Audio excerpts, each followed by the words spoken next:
दोस्तों नमस्कार। सहारनपुर के अंदर विपक्षी खेमे ने चुनाव की तैयारियां शुरू कर दी हैं और ये बात मैं इसलिए कह रहा हूं क्योंकि पिछले 2 दिनों के अंदर सहारनपुर देहात विधानसभा में दो बड़े सियासी घटनाक्रम हुए। एक, समाजवादी पार्टी के MLC Shahnawaz Khan Kolki toll plaza पर धरने पर बैठ गए और दूसरा, सहारनपुर देहात क्षेत्र में ही इमरान मसूद ने एक बड़ा कार्यकर्ता सम्मेलन कर दिया। खैर, कार्यकर्ता सम्मेलन की बात तो मैं दूसरी वीडियो में करूंगा, लेकिन फिलहाल मैं बात शहनवाज खान की कर रहा हूं कि आखिर उनका कोल्की टोल प्लाजा पर बैठना क्या एक सियासी स्टंट है या फिर वाकई में उनको जनता की इतनी परवाह हो रही है। लेकिन दोस्तों, इसको लेकर भी कई तरीके के सवाल उठ रहे हैं। क्या 2027 चुनाव से पहले देहात विधानसभा के माहौल को गर्म करने की कोशिशें हो रही हैं? इस धरना प्रदर्शन के जरिए क्या खुद की सियासत को चमकाने की कोशिश हो रही है? इस वीडियो में एक एक कर बात होगी और उसके पीछे क्या एक बड़ी सियासत छिपी हुई है, उसका सच भी सामने आना चाहिए। दोस्तों, Kolki toll plaza Saharanpur Muzaffarnagar highway जो स्टेट हाईवे है वहां पर स्थित है, जो 24 जून 2018 को शुरू हुआ था। ये हाईवे सहारनपुर से देवबंद होते हुए मुजफ्फरनगर जाता है और इसका काम सपा की सरकार में 18 मार्च 2016 को शुरू हुआ था।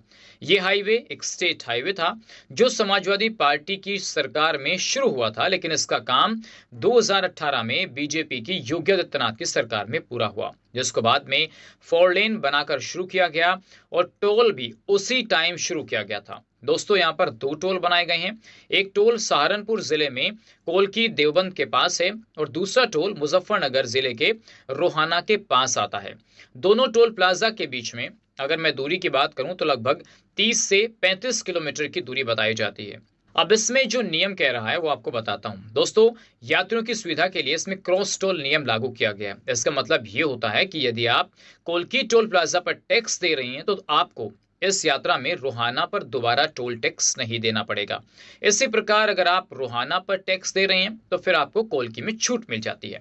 बस दोस्तों, अब यहीं से पूरा खेल शुरू होता है। दोनों जगह टोल वसूला जा रहा है, लोगों की जेब पर डाका डाला जा रहा है और ऐसी अनेकों घटनाएं रोज सामने आ रही हैं जहां पर टोल पर गुंडागर्दी, खुलेआम लूट हो रही है और इसका मैं बिल्कुल समर्थन नहीं करता। मैं मानता हूं दोस्तों कि आम जनता को टोल पर राहत मिलनी चाहिए, लोकल लोगों का आना जाना फ्री होना चाहिए और यही मुद्दा विधायक शहनवाज खान अब उठा रहे हैं। मुद्दा जायज है, इसमें कोई दो राय नहीं है, लेकिन टाइमिंग को लेकर बहुत सवाल उठ रहे हैं क्योंकि इस मसले को सपा के जो क्षेत्रीय विधायक हैं आशू मलिक, वो पहले ही विधानसभा में इसको उठा चुके हैं और जिसमें खामियां थी उसका मुद्दा उन्होंने सरकार के सामने रखा। वहीं अगर नियम की बात करें तो दोस्तों, स्टेट हाईवे का नियम कहता है कि 50 किलोमीटर के दायरे में एक ही डायरेक्शन में 2 टोल नहीं होने चाहिए। लेकिन पहले ये स्टेट हाईवे SH59 था, बाद में दिल्ली देहरादून एक्सप्रेसवे के साथ लिंक होने से अब इसका अपग्रेडेशन हो गया है।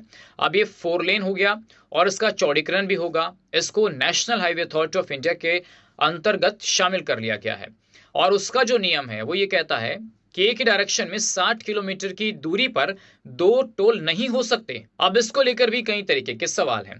खैर, मैं उस मुद्दे पर नहीं जाना चाहता। मसला यह है कि आखिर देहात विधानसभा में इतनी सियासत गर्म क्यों हो रही है और शहनवाज खान को साल 2026 में टोल प्लाजा पर हो रही लूट की याद क्यों आई? शहनवाज खान तो 6 जुलाई 2022 को उत्तर प्रदेश विधान परिषद के सदस्य बने थे और उनका कार्यकाल 6 जुलाई 2028 को खत्म होगा, यानी कि 2027 का जब विधानसभा का चुनाव होगा वो तब भी विधायक ही रहेंगे। तो फिर विधानसभा का चुनाव लड़ने के लिए जमीन टोल से क्यों तैयार की जा रही है? कैसे एक आर्थिक और भावनात्मक मुद्दे के तौर पर देखा जा रहा है। दूसरा, टोल तो 2020 से विधिवत तौर पर शुरू हो गया था। आप एमएलसी बने 2022 में। चलिए मान लेते हैं कि एक साल आपको विधायकी की सोच समझ उसको परखने में लग गया। 2023 में क्या आपको नहीं लग रहा था कि वहां जो सवाल आज आप उठा रहे हैं, जो पूछ रहे हैं, वो परिस्थितियां वहां उस वक्त नहीं थी? या 2024 में वहां सब कुछ ठीक ठाक चल रहा था, तब भी आप चुप थे? 2025 में क्या वहां ट्रैक्टर ट्रॉली और डबल टोल नहीं लिया जा रहा था, तब भी आप कुछ नहीं बोले? आपने कहा कि हम सिर्फ रिसर्च कर रहे थे। तो क्या 2022 से 2026 तक आपको 4 साल लग गए ये रिसर्च करने में कि कोल्की टोल प्लाजा पर किस तरीके से आम जनता की जेब पर डाका डाला जा रहा है, वहां लूट चल रही है? या दोस्तों, इसके पीछे की कहानी और सियासत कुछ और ही है? और क्या अपनी ही पार्टी के विधायक के खिलाफ आपने बिगुल फूंक दिया है? क्या शहनवाज खान के निशाने पर अब सीधे आशू मलिक हैं और उनकी जड़ों को कमजोर करने के लिए टोल का सहारा लिया जा रहा है। क्या आशु मलिक जैसे बरगद को उखाड़ पाना शहनवाज खान के लिए इतना आसान होगा? और क्या क्षेत्र में ये संदेश देने की कोशिश हो रही है कि क्षेत्रीय विधायक को आम जनता की फिक्र ही नहीं है, हम धरने पर बैठकर आपकी सेवा करना चाहते हैं और हमें 2027 में विधानसभा में चुनाव जितवाने के लिए तैयार रहिए। विधानसभा के चुनाव से ठीक 7 महीने पहले अब टोल पर लूट की याद विधायक जी को क्यों आ रही है? ये एक बड़ा सवाल है। और क्या इस मुद्दे को कभी विधान परिषद के पटल पर रखने की कोशिशें हुई? और ये कहना कि हमारी लड़ाई प्रशासन और सरकार से नहीं है, तो फिर आप उन वेतन भोगियों से क्यों लड़ रहे हैं जिनको सिर्फ वहां अपना रोजगार करना है? आपको लड़ाई सरकार और प्रशासन से ही लड़नी होगी विधायक जी, ना कि वहां काम करने वाले लोगों से, क्योंकि वो भी आगे जिसको रिपोर्ट करेंगे अंतिम आदेश तो अधिकारियों और सरकार को ही करना है।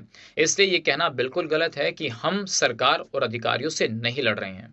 तो दोस्तों, कहीं ऐसा तो नहीं कि टोल प्लाजा की आड़ में क्षेत्र में कोई बड़ा टारगेट हो, लेकिन दोस्तों दिन भी ऐसा चुना गया और समय भी कि एक तरफ तो दिन में धरना प्रदर्शन हो रहा था और उसी शाम देहात विधानसभा में इमरान मसूद ने महफिल जमा दी। लेकिन हकीकत भी ये है कि टोल पर बैठकर बेटा तो अपनी विधानसभा की सदस्यता को बचा रहा था, लेकिन पिता ने मुलायम सिंह यादव की साइकिल पर उतरने में जरा भी देरी नहीं लगाई। ये वही समाजवादी पार्टी की साइकिल है जिसने सरफराज खान को नेता बनाया और शहनवाज खान को सदन में भेजने का काम किया। सियासत इसे ही कहते हैं दोस्तों, इंसान और वक्त कब बदल जाए किसी को पता नहीं होता और हर सिक्के के दो पहलू जरूर होते हैं। टोल की लड़ाई में कितनी कामयाबी मिलेगी ये तो नहीं कहा जा सकता, लेकिन आज जनता में ये संदेश जरूर चला गया है कि विधायक जी के पिताजी साइकिल से उतर चुके हैं और हाथ का साथ देने की तैयारी शुरू हो गई है। और अब हम विधानसभा देहात में आकर गठबंधन के प्रत्याशी के सामने चुनौती बनकर खड़े हो गए हैं। आगे क्या होगा ये तो आने वाले वक्त में पता चलेगा। आज के लिए बस इतना ही। नमस्कार।